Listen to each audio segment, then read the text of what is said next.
Bismillahirrahmanirrahim. Assalamualaikum warahmatullahi wabarakatuh. Syukur alhamdulillah kami panjatkan kehadirat Allah Subhanahu wa taala karena berkah rahmat dan taufiknya sehingga kami masih mendapat kesempatan untuk menyampaikan pidato tentang penyakit yang sekarang membawa bahaya, yaitu adanya virus COVID-19. Salawat dan taslim tak lupa kami taturkan kepada Nabi besar Muhammad SAW sebagai teladan bagi umatnya. Bapak, Ibu guru yang kami hormati, teman-teman serta hadirin hadirat yang sama berbahagia. Sebelum kita melangkah lebih jauh, kami akan memaparkan tentang apa sih sebenarnya virus corona itu.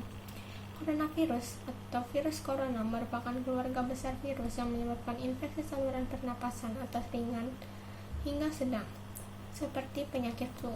Siapapun dapat terinfeksi virus corona, akan tetapi bayi dan anak kecil serta orang dengan kekebalan tubuh yang lemah lebih rentan terhadap serangan virus ini.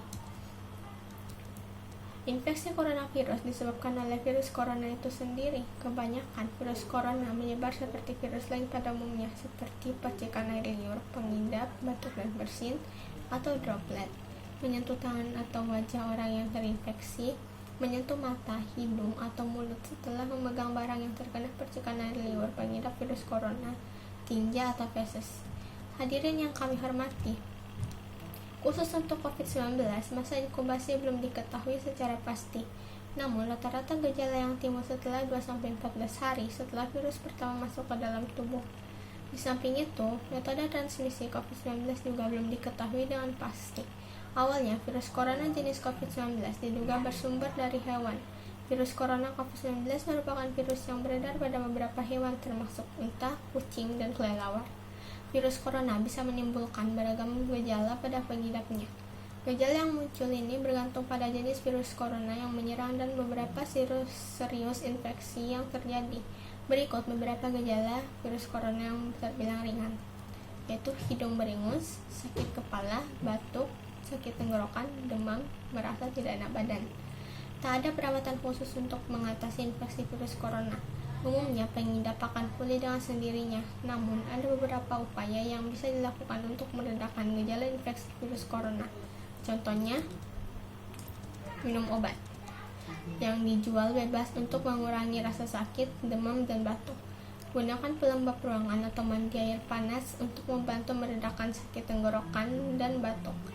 Perbanyak istirahat, perbanyak asupan cairan tubuh.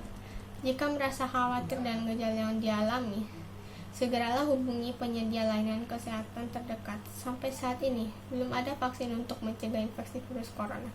Namun, setidaknya ada beberapa cara yang bisa dilakukan untuk mengurangi risiko terjangkit virus ini. Berikut upaya yang bisa dilakukan. Sering-seringlah mencuci tangan dengan sabun dan air selama 20 detik, sehingga bersih atau menggunakan hand sanitizer. Hindari menyentuh wajah, hidung, atau mulut saat tangan dalam keadaan kotor atau belum dicuci. Hindari kontak langsung atau berdekatan dengan orang yang sakit. Hindari menyentuh hewan atau unggas liar, membersihkan dan mensterilkan permukaan benda yang sering digunakan. Tutup hidung dan mulut ketika bersin atau batuk dengan tisu. Kemudian buanglah tisu dan cuci tangan hingga bersih. Jangan keluar rumah dalam keadaan sakit, kenakan masker, dan segera berobat ke fasilitas kesehatan ketika mengalami gejala penyakit saluran pernapasan. Selain itu, kamu juga bisa perkuat sistem kekebalan tubuh dan konsumsi vitamin dan suplemen sebagai bentuk pencegahan virus ini. Hadirin yang saya hormati, selama 5 bulan kita hidup penuh dengan berita tentang COVID-19 di TV, radio, media sosial, atau media digital. Obrolan di rumah, di kantor, dan di telepon juga tentang COVID-19. Berbagai respon dan reaksi ditunjukkan oleh masyarakat. Ada yang sedih, cemas, takut, gemas, khawatir, marah-marah. Tetapi ada juga yang tenang atau tetap percaya diri. COVID-19 berhasil mengubah kebiasaan yang kita lakukan sehari-hari, baik di rumah, di sekolah, dan di tempat kerja, di jalan, dan dimanapun kita dibuatnya seakan tak berdaya karena gerak langkah kita dibatasi dengan adanya COVID-19, sehingga membuat kita tidak produktif yang berdampak pada masalah ekonomi keluarga, masyarakat, daerah, dan negara.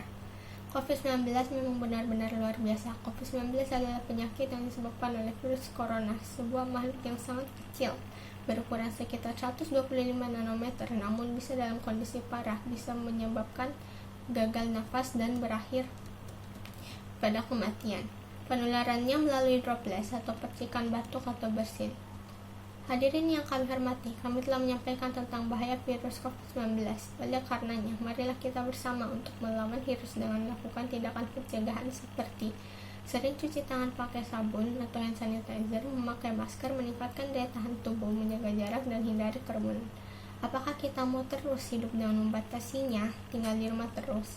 Sudah pasti jawabannya tidak. Tentunya, kita ingin kembali bisa bekerja, belajar, dan bersosialisasi atau aktivitas lainnya, agar dapat produktif di era pandemi. Hal ini bisa dilakukan kalau kita beradaptasi dengan kebiasaan baru, yaitu disiplin hidup sehat dengan menerapkan protokol kesehatan secara ketat. Bila kebiasaan baru tidak dilakukan secara disiplin atau hanya dilakukan oleh sekelompok orang saja, maka hal ini bisa menjadi ancaman wabah gelombang kedua. Kebiasaan lama yang sering dilakukan seperti bersalaman, cipika-cipiki, cium tangan, berkerumun, atau bergerombol, balas cuci tangan harus dimulai ditinggalkan karena mendukung penularan COVID-19. Kita dituntut untuk mampu mengadaptasi, menyesuaikan kebiasaan baru dimanapun kita berada. Diharapkan dengan seringnya menerapkan kebiasaan baru dimanapun, semakin mudah dan cepat menjadi norma individu dan norma masyarakat. Dengan demikian, kita bisa bekerja, belajar, dan beribadah, beraktivitas lainnya dengan aman, sehat, dan produktif. Semoga yang kami sampaikan ada manfaatnya dan kita senantiasa dalam keadaan sehat terlindungi dari bahaya virus ini. Terima kasih atas perhatiannya. Maaf jika ada kesalahan kata. Salam sehat selalu. Wassalamualaikum warahmatullahi wabarakatuh.